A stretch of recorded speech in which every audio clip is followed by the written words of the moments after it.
بسم اللہ الرحمن الرحیم۔ بہت شکریہ غان صاحب آپ کے وقت کا۔ ہم آپ سے گفتگو کر رہے تھے واقعہ کربلا، اس کے پس منظر پر، اور 2 نشستوں میں آپ نے اس حوالے سے اپنا نقطہ نظر واضح کیا۔ پہلی نشست میں آپ نے بتایا کہ تاریخ اور تاریخی جو ماخذ ہوتا ہے اس سے استدلال کی نوعیت کیا ہوتی ہے، اور دوسری نشست میں میرے اس سوال کے جواب میں آپ نے یہ بتایا کہ جو لوگ یہ کہتے ہیں کہ واقعہ کربلا کے پس منظر میں سیدنا امیر معاویہ اور سیدنا علی رضی اللہ عنہما کی مابین جو ایک سیاسی کشمکش تھی، وہ کانفلکٹ ہے جو واقعہ کربلا کے پس منظر میں جاری ہے۔ تو آپ نے اس حوالے سے اس عہد کے سیاسی منظرنامے کی وضاحت کی۔ تو بعض لوگوں نے آپ کی اس گفتگو پر کچھ اشکالات، کچھ سوالات پیش کیے ہیں۔ اس نشست میں کوشش ہوگی کہ ان سوالات کا آپ سے جواب لیا جائے۔ جو پہلا سوال سامنے آیا ہے وہ یہ کہ یہ پوچھا جا رہا ہے کہ یہ مملکت کی وسعت کے نتیجے میں وہ کون سی نئی قیادت جو ہے وہ پیدا ہو گئی تھی، اور کیا سیدنا عمر کے زمانے میں خود سیدنا عمر کی سیاسی بصیرت پر یہ اعتراض نہیں ہے کہ وہ حالات کو نہیں بھانپ رہے تھے؟ آپ نے بتایا کہ ایک نئی سیاسی قوت ابھر رہی تھی، حالات تبدیل ہو رہے تھے، تو وہ کیا تبدیلی ہے حالات میں جو واقع ہو رہی تھی؟ کیسے سیاسی قوت ابھر رہی تھی، اور یہ سیاسی قوتیں سامنے کیسے آتی ہیں؟ اس پہ بتائیے۔ میرا خیال ہے کہ اس سوال کے جواب میں ہمیں انتقال اقتدار کے لیے جو طریقے اختیار کیے گئے ان کا ایک جائزہ لے لینا چاہیے۔ رسالت مآب صلی اللہ علیہ وسلم کے زمانے میں ساری سیاسی قوت مدینہ طیبہ میں مرکوز ہو گئی تھی، اس بات سے ہر شخص واقف ہے، اور اس میں انصار کا پلڑا ابتدا میں بھاری تھا، اس لیے کہ یہ انصاری تھے جن کے 2 بڑے قبیلے اوس اور خزرج رسالت مآب صلی اللہ علیہ وسلم کو دعوت دے کر مدینہ لائے تھے۔ یہی لوگ تھے جو آپ کے پشت پناہ بنے۔ چنانچہ اگر آپ تاریخوں کا مطالعہ کریں تو ہر جگہ آپ کو یہ صراحت ملے گی کہ رسالت مآب صلی اللہ علیہ وسلم ابتدا میں زیادہ تر فیصلے انصار ہی کی رائے کی بنیاد پر کرتے تھے۔ اس کی بہت سی مثالیں ہیں۔ آخری زمانے میں آ کر صورتحال یہ نہیں رہی۔ میں اس بات کی وضاحت کرتا ہوں کہ سیاسی تغیر کیا ہوتا ہے۔ یعنی اگر مسلمانوں کی جو ریاست رسالت مآب صلی اللہ علیہ وسلم کی قیادت میں قائم ہوئی تھی وہ یثرب تک یا یثرب کی گرد و نواح تک محدود رہتی تو اقتدار شاید انصار کو منتقل کر دیا جاتا، اس لیے کہ وہاں سیاسی عصبیت انہی کو حاصل تھی۔ انہی کے 2 بڑے قبائل تھے جو رسالت مآب صلی اللہ علیہ وسلم کی پشت پناہی کر رہے تھے، کرتے رہے تھے، لیکن یہ آپ جانتے ہیں کہ ایسا نہیں ہوا۔ یعنی آہستہ آہستہ پورا جزیرہ نما عرب مفتوح ہو گیا۔ فتح مکہ کے بعد جو نئی ریاست یا نئی سلطنت وجود میں آئی وہ پورے جزیرہ نما عرب تک پھیل گئی، اور پھر رسالت مآب صلی اللہ علیہ وسلم کے بعد اس میں وسعت ہونا شروع ہو گئی۔ جس کو سیاسی تغیر کہا جاتا ہے وہ یہی ہے کہ اس وقت آپ وسیع لوگوں کو اپنے دائرہ اقتدار میں لے آتے ہیں، سلطنت دور دور تک پھیل جاتی ہے، تو سوال یہ ہے کہ کیا وہاں صرف صحرائی تھے، کیا صرف نخلستانی تھے؟ انسان ہوں گے نا۔ میں اس تغیر کی ایک مثال قرآن مجید سے آپ کو دیتا ہوں۔ قرآن مجید نے یہ بیان کیا ہے کہ سچے اہل ایمان کے لیے اللہ تعالیٰ کی طرف سے ضابطہ یہ ہے کہ ان کے ایک آدمی 10 پر غلبہ پالے گا اگر وہ ثابت قدم ہوں گے، ان میں سچا ایمان ہوگا، وہ غلبہ پالیں گے۔ آپ یہ دیکھیے کہ یہ آیت کہاں ہے؟ سورہ انفال کے آخر میں ہے۔ بدر کا معرکہ ہے جس پر سورہ انفال میں تبصرہ کیا گیا ہے، یعنی بڑا ابتدائی زمانہ ہے، اور قرآن مجید اس کے فوراً بعد یہ کہتا ہے کہ الان خفف اللہ عنکم، اللہ تعالیٰ نے جو ذمہ داری ڈالی تھی 1:10 کی، اب اس میں کمی کر دی ہے، بوجھ ہلکا کر دیا ہے۔ کیا سبب ہے اس کا؟ علم ان فیکم ضعفا، اس لیے کہ اللہ تعالیٰ نے یہ جان لیا ہے کہ تمہارے اندر اب وہ قوت نہیں رہی۔ وہ کون سی قوت ہے جو کم ہوئی؟ یعنی یہ نہیں ہے کہ جو السابقون الاولون ہیں ان کے ایمان میں کمی آ گئی ہے، جلیل القدر صحابہ کرام کے ہاں کوئی کمزوری واقع ہو گئی ہے، نہیں۔ اب رسالت مآب صلی اللہ علیہ وسلم کی جو جماعت ہے، یعنی جو لوگ آپ کے ساتھ ہیں وہ صرف سابقون پر مشتمل نہیں رہی، ان میں نئے لوگ شامل ہو گئے ہیں۔ تو جو قانون بنایا جائے گا یا ضابطہ بنایا جائے گا، وہاں دیکھیے شریعت کی یا آپ کہیے کہ قانون اتمام حجت کے تحت ایک ذمہ داری ڈالی جا رہی ہے۔ اسی لیے فرمایا نا کہ الان خفف اللہ عنکم، یعنی اللہ تعالیٰ 1:10 کی طاقت سے تمہیں مکلف ٹھہرا رہے تھے کہ تم باطل کے مقابلے میں اترو، پیغمبر کا ساتھ دو۔ اس سے پہلے یہ کہا ہے کہ حرض المومنین علی القتال، یعنی اب قتال کا موقع آ گیا ہے تو ان کو ترغیب دی جائے کہ یہ نکلیں اس قتال کے لیے۔ تو ایک ذمہ داری، ایک شرعی ذمہ داری یا اللہ تعالیٰ کی طرف سے ایک ذمہ داری ڈالی جا رہی ہے۔ اس ذمہ داری کے بارے میں یہ تبصرہ کیا جا رہا ہے کہ اب صورتحال وہ نہیں رہی۔ تو صورتحال میں تبدیلی یہاں جو آئی تو یہ خود رسالت مآب صلی اللہ علیہ وسلم کے زمانے میں آئی۔ نئے لوگ شامل ہو گئے ہیں اور نئے لوگوں کے ہاں بحثیت مجموعی ایمان کی، تقوی کی، اللہ پر اعتماد کی وہ طاقت نہیں ہے جو طاقت جلیل القدر صحابہ کرام میں ہے، جو السابقون الاولون میں ہے، جو معرکہ بدر میں اترنے والوں میں تھی۔ اس لیے اللہ تعالیٰ نے بوجھ ہلکا کر دیا۔ تو آپ ذرا یہ دیکھیے کہ مدینہ تک میں نے عرض کیا کہ سیاسی قوت کا ارتکاز انصار میں ہے۔ جب سلطنت پھیل گئی ہے تو رسالت مآب صلی اللہ علیہ وسلم کی نسبت سے یہ بات تاریخوں میں نقل ہوئی ہے کہ آپ نے انصار کو بلا کر اور مہاجرین کو بھی، آخری زمانے میں ظاہر ہے یہ ہوا ہوگا، یہ فرمایا کہ میرے بعد اقتدار قریش کو منتقل ہو جائے گا۔ میں اس لیے اس کا حوالہ دے رہا ہوں کہ سقیفہ بنی ساعدہ میں اسی بنیاد پر فیصلہ ہوا ہے، یعنی وہاں جب لوگ جمع ہوئے ہیں تو فیصلے کی بنیاد کیا تھی؟ تاریخی واقعات میں اس وقت نہیں جا رہا، یعنی لوگ جمع ہو گئے، سیدنا ابوبکر صدیق بھی وہاں چلے گئے، سیدنا عمر بھی چلے گئے۔ وہاں پر سیدنا ابوبکر صدیق نے جو تقریر کی ہے اور جس کے بعد فیصلہ ہو گیا، اس میں اسی واقعے کا حوالہ دیا ہے۔ یعنی رسالت مآب صلی اللہ علیہ وسلم نے فرمایا کہ میرے بعد قریش کو اقتدار منتقل ہو جائے گا۔ سوال یہ ہے کہ قریش کو کس اصول پر منتقل ہوگا؟ کیا اس اصول کے اوپر منتقل ہوگا کہ وہ رسالت مآب صلی اللہ علیہ وسلم کا قبیلہ ہے؟ آپ نے اس کا جواب دیا ہے اور یہ کہا کہ الناس تبع لقریش فی ھذا الشان، اس معاملے میں لوگ قریش کے پیرو ہیں، یعنی قریش کو لیڈرشپ حاصل ہے، مسلمہم لمسلمہم و کافرہم لکافرہم، یعنی وہ جو ایک سیاسی عصبیت ہوتی ہے وہ پورے جزیرہ نما عرب میں۔ تبدیلی کیا آئی ہے؟ تبدیلی یہ آئی ہے کہ ریاست، جو کچھ بھی اس زمانے کی ریاست ہے، ظاہر ہے کہ ایک قبائلی تمدن میں ایک ریاست ابھر رہی ہے، تو جو کچھ بھی وہ ریاست ہے وہ مدینہ کے حدود یا یثرب کے حدود یا یثرب کے نواح تک محدود نہیں رہی۔ وہ چونکہ اب پورے جزیرہ نما عرب تک وسیع ہو گئی ہے، تو اب جو سیاسی تغیر آ گیا ہے اس کے لحاظ سے فیصلہ ہوگا نا۔ وہ سیاسی تغیر کیا آیا؟ اب پورے عرب کے لیے قیادت کا فیصلہ کرنا ہے۔ تو جب پورے عرب کے لیے قیادت کا فیصلہ کرنا ہے تو کس اصول پر ہوگا؟ یہ ہے اصول کو سمجھنے سے پہلے یہ جان لیجئے کہ قرآن مجید کیا کہہ چکا ہے۔ وہ یہ بات تو واضح کر چکا ہے کہ امرہم شورا بینہم، یعنی مسلمانوں کا نظم اجتماعی ان کی رائے پر مبنی ہوگا۔ اس میں نہ تلوار فیصلہ کن ہوگی، نہ کوئی قبیلہ فیصلہ کن ہوگا، نہ کوئی خاندان فیصلہ کن ہوگا، نہ کسی خاص شخصیت تعلق کی بنیاد پر اقتدار منتقل کیا جائے گا، بلکہ امرہم شورا بینہم، یہ اصول قائم کر دیا گیا ہے۔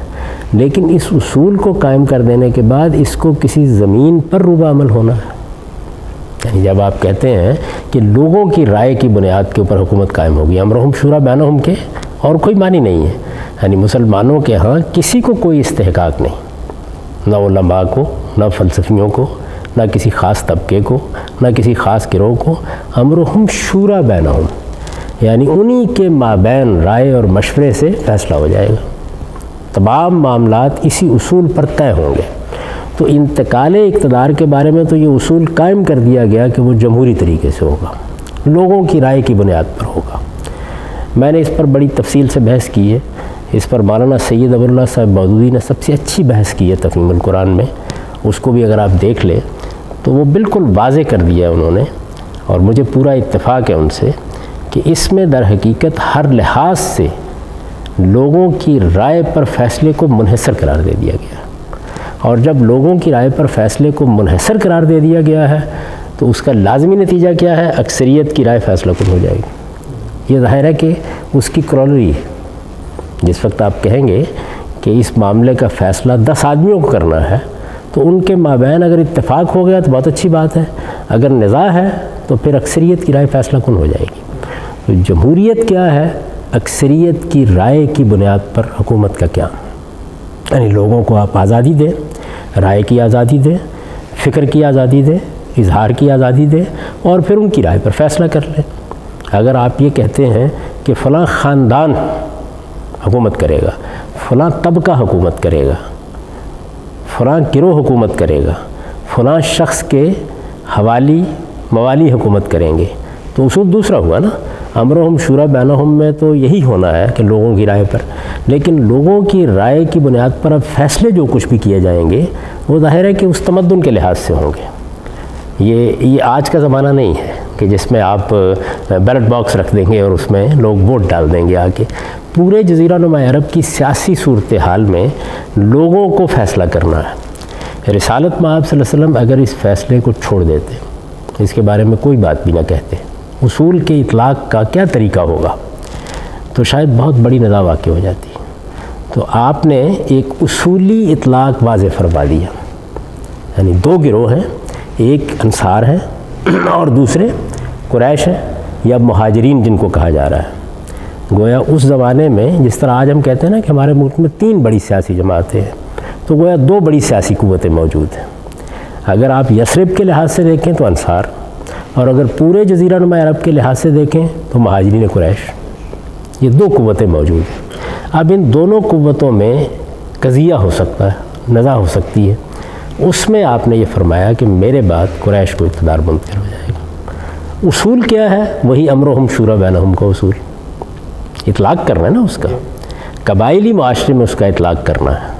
آج کے زمانے میں نہیں کیا جا رہا، قبائلی معاشرے میں اس کا اطلاق کرنا ہے۔ تو آپ نے فرمایا کہ قریش کو اس سے پہلے بھی قیادت حاصل تھی اور اب بھی قیادت انہی کے پاس ہے۔ جزیرہ نما عرب کے لوگ انہی کی حکومت سے، انہی کی سیادت سے، انہی کی قیادت سے واقف ہیں۔ جیسا کچھ بھی قبائلی نظم جزیرہ نما عرب میں تھا اس میں یہ قریشی کی حیثیت تھی۔ آپ یہ دیکھیے کہ جو ارشادات نقل ہوئے ہیں ان میں ایک ایک بات کو آپ نے واضح فرمایا ہے۔ میں نے ابھی آپ سے عرض کیا کہ فرمایا کہ الناس تبع لقریش فی ھذا الشأن، یعنی قریش اس معاملے میں سردار ہیں اور لوگ انہی کی اتباع کرتے ہیں، انہی کی پیروی کرتے ہیں، انہی کے پیچھے چلتے ہیں، انہی کی قیادت کو تسلیم کرتے ہیں۔ اس میں یہ سوال پیدا ہوتا ہے کہ کیا اسلام کے بعد بھی؟ فرمایا مسلم ہم لمسلم و کافر ہم لکافر، کہ جو صورتحال کفر میں تھی وہی صورتحال اسلام میں بھی ہے۔ اچھا، پھر اس کے بعد عرب لا تعرف ھذا الامر الا لھذا الحی، عرب اس قبیلے کے سوا کسی اور کی قیادت سے واقف نہیں ہے۔ تو یہ بسا اوقات ہوتا ہے کہ سیاسی طور پر کیا فیصلہ ہونا چاہیے وہ بالکل واضح ہوتا ہے، اور قبائلی معاشرے میں اس کا اندازہ کرنا کچھ مشکل نہیں ہوتا۔ رسالت مآب صلی اللہ علیہ وسلم نے یہ فیصلہ خود کیوں فرمایا؟ تاکہ آپ کے فوراً بعد وہ بڑی نزاع واقع نہ ہو جائے جس میں مہاجرین قریش کے اور انصار کے مابین تلواریں کھنچ جائیں۔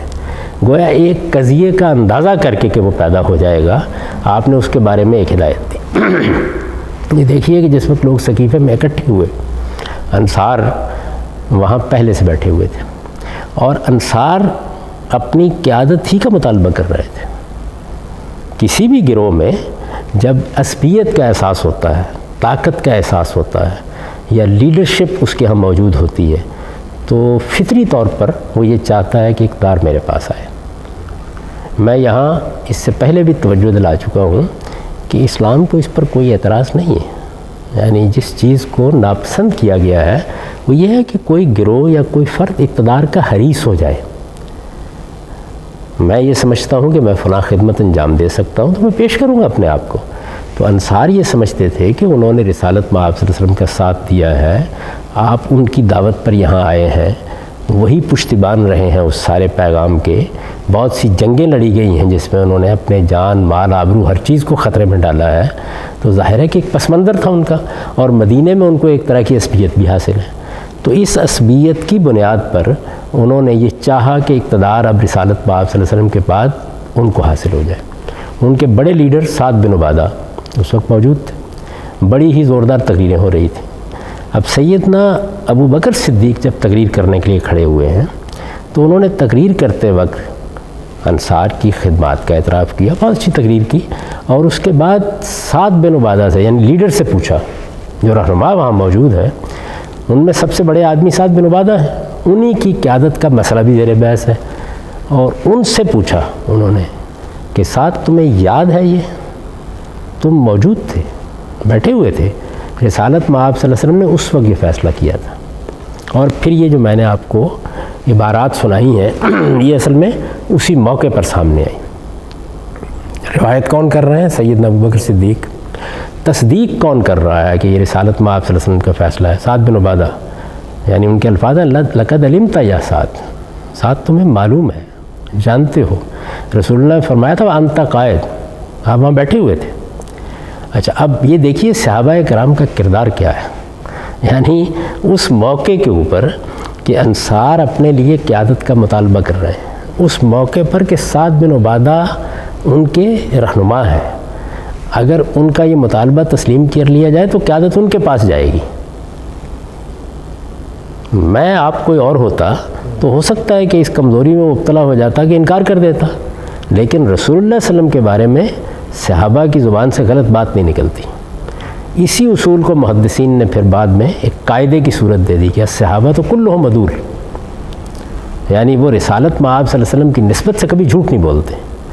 سیدنا ابو بکر صدیق نے یہ سوال کیا، انہوں نے کہا آپ درست کہہ رہے ہیں، یعنی راوی بھی دیکھیے کون ہے اور تصدیق کرنے والا بھی کون ہے، تو تصدیق کر دی انہوں نے کہا ٹھیک ہے ایسا ہی ہوا تھا۔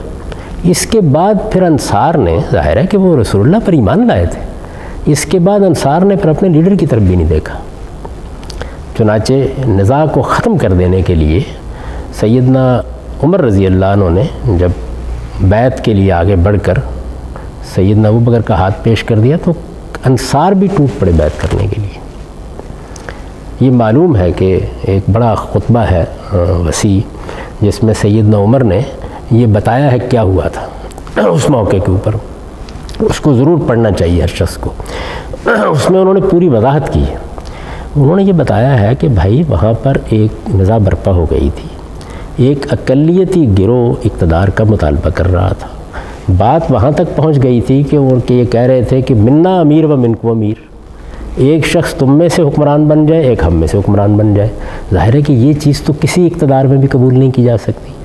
اس صورتحال میں جب میں نے یہ دیکھا کہ سیدنا ابو بکر صدیق کی تقریر کے نتیجے میں مسئلہ واضح ہو گیا ہے، یعنی یہ معلوم ہو گیا ہے کہ اقتدار قریش کو جانا ہے، یعنی یوں سمجھ لیجئے کہ دو پارٹیوں میں نزاع ہے، جیسے ہمارے ہاں مسلم لیگ میں اور تحریک انصاف میں نزاع ہے یا پیپلز پارٹی میں نزاع ہے، تو یہ طے ہو گیا ہے کہ اکثریت کی تائید مثال کے طور پر پیپلز پارٹی کو حاصل ہے، یہ طے ہو گیا ہے۔ اب اگر پیپلز پارٹی میں کوئی ایسی شخصیت موجود ہے کہ جس شخصیت کے بارے میں دو رائے نہیں ہو سکتی، تو وہ کہتے ہیں کہ وہ سیدنا ابو بکر تھے۔ چنانچہ انہوں نے بتایا ہے کہ بھائی سیدنا ابو بکر صدیق کوئی معمولی شخصیت نہیں تھے، تقطع العناق، ان کے سامنے لوگوں کی گردنیں جھک جاتی تھیں۔ میں نے پچھلی دفعہ بھی یہ مثال دے کے بتایا تھا کہ ہر گروہ میں، ہر پارٹی میں بعض اوقات بڑی غیر معمولی شخصیات ہوتی ہیں، جیسے جماعت اسلامی میں مولانا سید اللہ صاحب مودودی تھے، پیپلز پارٹی میں ذوالفقار علی بھٹو صاحب تھے، مسلم لیگ میں قائد اعظم۔ تو ایسی غیر معمولی شخصیات کے بارے میں یہ اعتماد ہوتا ہے کہ کوئی ان سے اختلاف نہیں کرے گا۔ وہ یہ کہتے ہیں کہ اسی اعتماد پر، یعنی مجھے یہ اطمینان تھا کہ میرے ان کا نام پیش کر دینے سے کوئی بھی اختلاف نہیں کرے گا، ایک ایسا نام ہے جس کے بارے میں نزاع نہیں ہو سکتی، تو میں نے ان کا نام کیوں پیش کیا؟ تاکہ یہ افتراق آگے نہ بڑھ جائے۔ یعنی اس وقت تو معاملہ طے ہو گیا ہے، لیکن رات گزرنی ہے، اس سے پہلے کوئی اور قیامت برپا نہ ہو جائے۔ ایسا ہوتا تو پھر تلواریں ہی فیصلہ کیا کرتی ہیں۔ دیکھیے جمہوریت کیا چیز ہے، امرہم شورا بینہم کا اصول کیا چیز ہے، انتقال اقتدار کا پرامن طریقہ، یعنی انتقال اقتدار کی ایک صورت تو وہی ہے کہ پانی پت کے میدان میں فیصلہ ہو جائے گا کہ یہ ابراہیم لودھی کے پاس ہے یا بابر کے پاس ہے۔ تو تو اگر تو تلواروں نے فیصلہ کرنا ہو تو کوئی مسئلہ نہیں ہے. امرہم شورا بینہم یا جمہوری اصول کی سب سے بڑی سعادت یہ ہے کہ اس کے نتیجے میں آپ پرامن طریقے سے انتقال اقتدار کر دیتے ہیں. یعنی صحیح اصول پر بھی ہوتا ہے. صحیح اصول میں کیوں کہتا ہوں اس کو؟ اس دنیا کے اندر اقتدار کس کے پاس ہونا چاہیے؟ دو ہی بنیادیں ہو سکتی ہیں. ایک یہ کہ اس کائنات کا خالق فیصلہ کر دے، دوسرے یہ کہ جن لوگوں کے اوپر حکومت قائم ہونی ہے وہ فیصلہ کر لیں. تو یہ دوسرا اصول ہے جس کو آپ جمہوریت کہتے ہیں یا امرہم شورا بینہم کا اصول کہتے ہیں. تو اس اصول پر چونکہ انتقال اقتدار ہونا ہے تو اس میں ایک ایسی شخصیت، یعنی پہلے یہ بات طے ہو گئی کہ اقتدار مہاجرین قریش کی طرف جائے گا، انصار کے پاس نہیں ہوگا، یہ بات طے ہو گئی. اس بات کے طے ہونے کے بعد کیونکہ یہ فیصلہ رسالت مآب صلی اللہ علیہ وسلم نے کر دیا، اور آپ دیکھیے کہ اس میں پیغمبر کی بصیرت بھی، یعنی یہ نہیں کیا کہ فرد کا فیصلہ کر دیں، کسی فرد کے بارے میں نہیں کیا، بلکہ اس اصول کی بنیاد کے اوپر اس کا اطلاق کر کے دکھایا. میں نے آپ کو بتایا نا کہ العرب لا تعرف حاضل امر الا لحاضل ہے، یعنی عرب اصل میں اعتمادی اس قبیلے پر کرتے ہیں. تو بصیت پارٹی، بصیت گروہ قریش کے حق میں فیصلہ حضور نے کر دیا. فیصلہ اتنا بدیہی ہے، یعنی اس میں دو رائے ہو نہیں سکتی تھی کہ اس میں کوئی اختلاف ہوتا، اور پھر خدا کے پیغمبر کا فیصلہ. صحابہ کرام نے اس کو مانا اور انصار نے مانا اور تائید کی، سعد بن عبادہ نے تائید کی. یہ بات ٹھیک ہے، اصول میں یہ بات ٹھیک ہے. یہ مان لینے کے بعد انہوں نے ان کا نام پیش کر دیا. اس موقع کے اوپر وہ تنبیہ کرتے ہیں کہ اللہ تعالیٰ نے ہمیں اس موقع پر جو میں نے فیصلہ کیا، رائے قائم کی، اس کے کسی برے نتیجے سے محفوظ رکھا. لیکن کوئی شخص بھی اس بنیادی اصول کو توڑنے کی کبھی کوشش نہ کرے کہ مسلمانوں کا نظام لا خلافت الا مشورۃ من المسلمین، یعنی وہ مسلمانوں کی رائے پر مبنی ہوگا. تو آپ بخاری میں اس خطبے کی پوری روایت کو دیکھیے، اس میں وہ صورتحال کو واضح کر دیتے ہیں اور اس وقت کے سیاسی معاملات کے بارے میں بھی اپنا تبصرہ بیان فرما دیتے ہیں، اپنے انتخاب کی وجہ بھی بیان کرتے ہیں، اور ساتھ ہی یہ بتا دیتے ہیں کہ جو اصول کار فرما ہے وہ کیا ہے کہ مسلمانوں کی رائے سے فیصلہ ہوگا. غلام صاحب، ایک بہت چھوٹا سا نازک سوال اس موقع پر اسی گفتگو کو جاری رکھتے ہیں. یہ بات تو بالکل واضح ہوتی ہے سعد بن عبادہ کے سرنڈر کرنے سے، جیسی ان کے سامنے بات کی گئی، لیکن کیا یہ بات ان کو پہلے سے معلوم نہیں تھی کہ رسول اللہ صلی اللہ علیہ وسلم یہ فیصلہ کر چکے ہیں؟ کیا یہ انصار کو معلوم نہیں تھی؟ یہ آخر مطلب معاملہ یوں کیوں نہیں ہوا کہ رسول اللہ رخصت ہوئے ہیں تو انصار آئے ہوں قریش کے پاس اور کہا ہو آئیے اقتدار سنبھال لیجئے؟ یہ ابتدا بھی تو آخر ہوئی ہے نا، بعد میں اگرچہ دھول جھٹ گئی، تو اس کی کیا وجہ ہے؟ کیا رسول اللہ نے یہ ابلاغ کیا دین کی طرح نہیں کیا تھا؟ سیاسی معاملے میں آپ کی ایک اجتہادی بصیرت والی رائے تھی، اس کی کیا وجہ ہے؟ ظاہر ہے کہ یہ کوئی دین کا مسئلہ تو تھا نہیں. دین کا مسئلہ تو وہی تھا کہ امرہم شورا بینہم، یعنی مسلمانوں کا نظم اجتماعی ان کی رائے کی بنیاد پر ہوگا. آپ نے ایک قضیے کا احساس کرتے ہوئے کسی موقع کے اوپر یہ توجہ دلا دی. بعض اوقات ہوتا یہ ہے کہ ایک بات آپ کے ذہن کے پس منظر میں موجود ہوتی ہے، لیکن جذبات کی حدت میں آپ بھول جاتے ہیں. انہوں نے یاد دلایا، اس کو یاد دلایا تو سب لوگوں نے مان لیا اس بات کو. یعنی اگر آپ اس کی پوری رودات کو دیکھیں تو جیسے ہی سیدنا ابوبکر صدیق نے اس فیصلے کا حوالہ دیا، میں نے آپ سے کیا کہ سعد بن عبادہ نے تائید کی اس بات کی. اب اس کے بعد بھی ایک سوال پیدا ہوتا ہے اور وہ یہ ہے کہ قریشی کے حق میں فیصلہ ہو گیا.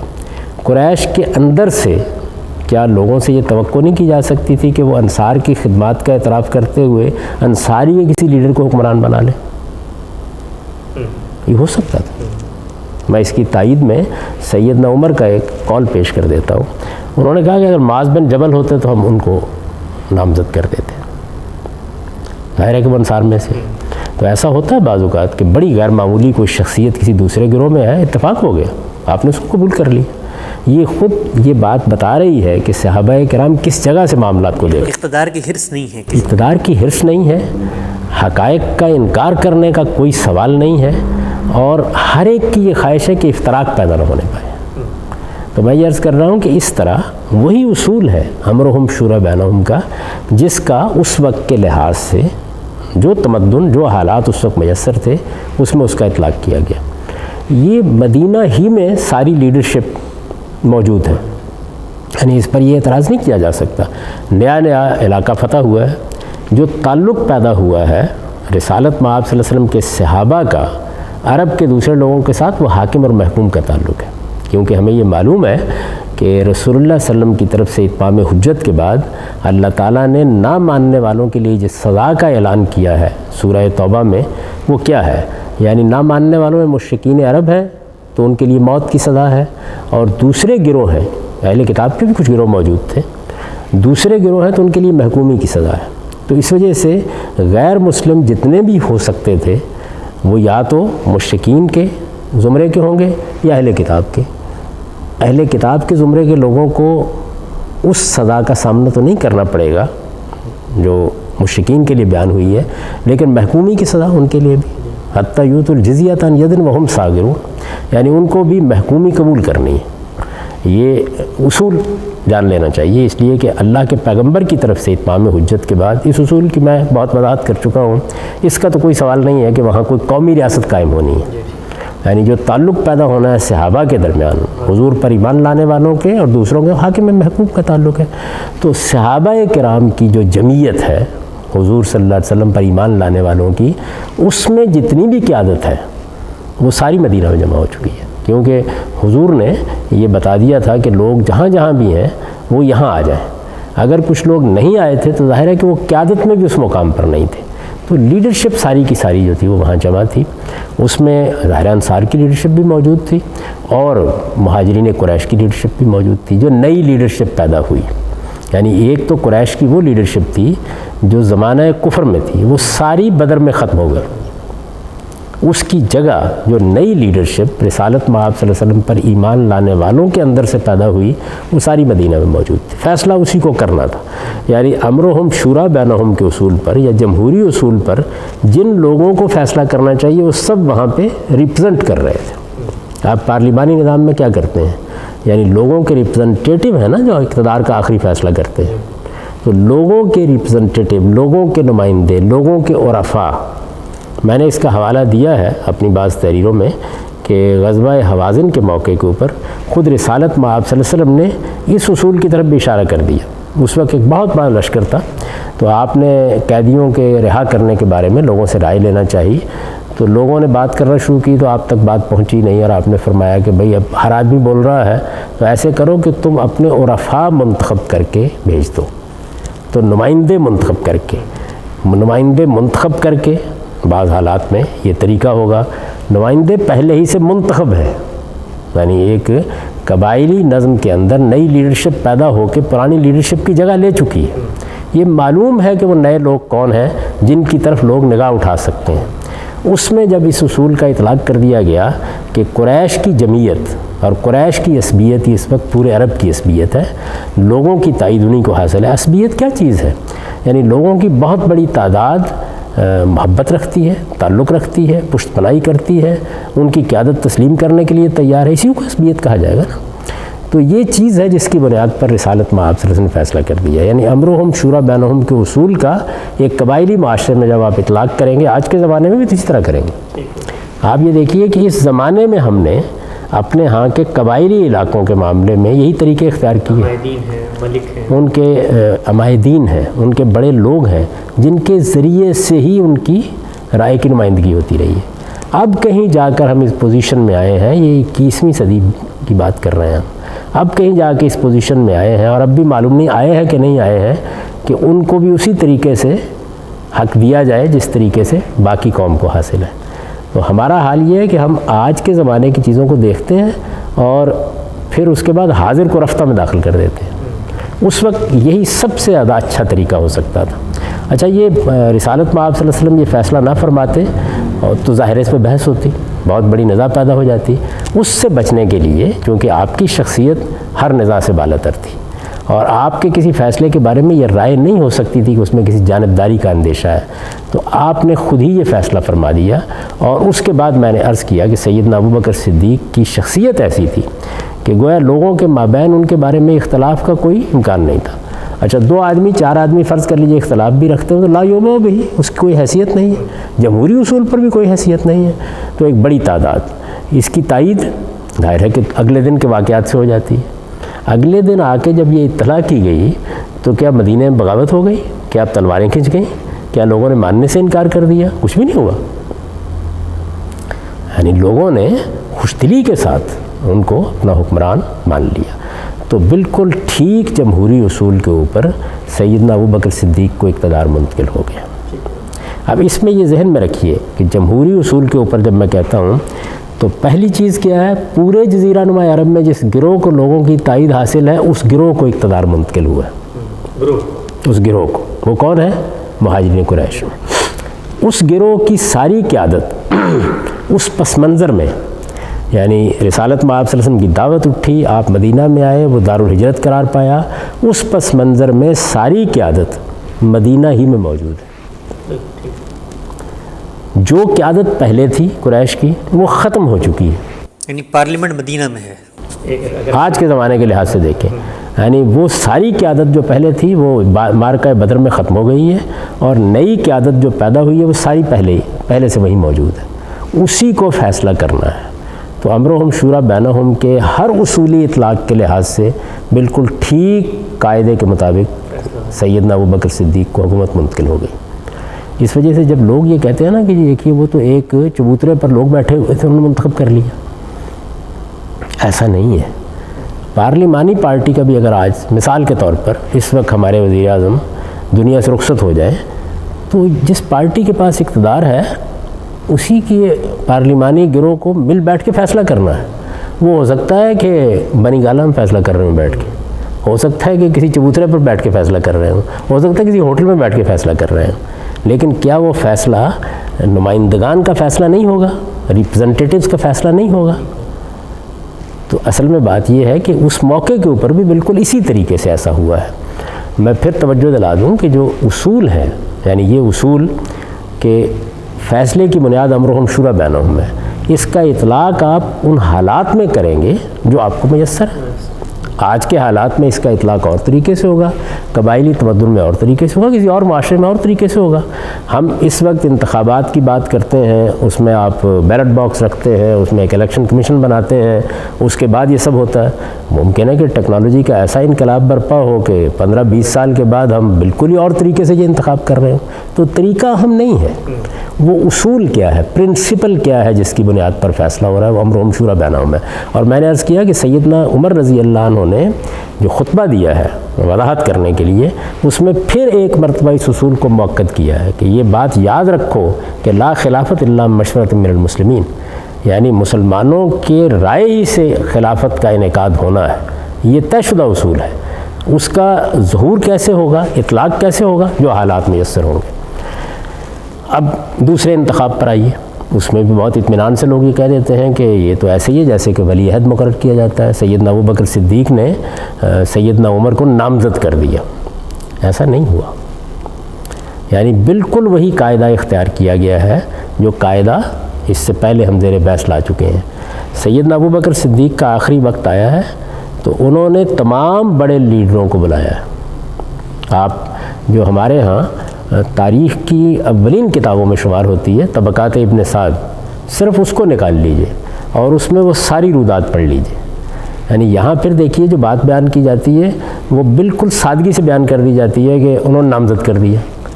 انہوں نے نامزد نہیں کیا، انہوں نے نام پیش کیا، یعنی لوگوں سے رائے لی کہ میں اپنے بعد اگر عمر کو نامزد کروں تو تم کیا کہتے ہو۔ وہ تقریریں موجود ہیں جو لوگوں نے کی ہیں، لوگوں نے کہا کہ آپ جن کا نام لے رہے ہیں ان کا باطن ان کے ظاہر سے زیادہ پسندیدہ ہے۔ کچھ لوگوں نے اعتراض بھی کیا ہے، طبیعت میں کچھ خشونت ہے، انہوں نے اعتراضات کا جواب دیا ہے۔ سارے لیڈر جو مہاجرین و انصار کے ہیں ان سب سے انہوں نے مشورہ کیا، بلکہ انصار کے بعد لیڈروں سے خاص طور پر مشورہ کیا ہے۔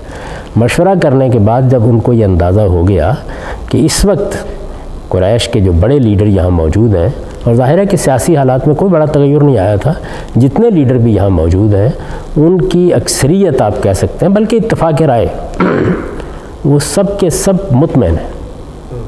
تب انہوں نے اپنی وصیت لکھوائی، ان کا نام پیش کر کے وہ خط لکھا اور یہ کہا کہ یہ کل لوگوں کو پڑھ کے سنا دیا جائے، اس کے بعد وہ بیعت کر لیں۔ یعنی یہ معاملہ بھی بالکل اس طریقے سے ہوا ہے۔ ہمارے آج کے زمانے میں بھی اس سے مختلف کیا ہوگا، پارلیمانی پارٹی فیصلہ کر دے، یعنی ایسا ہی ہوگا نا۔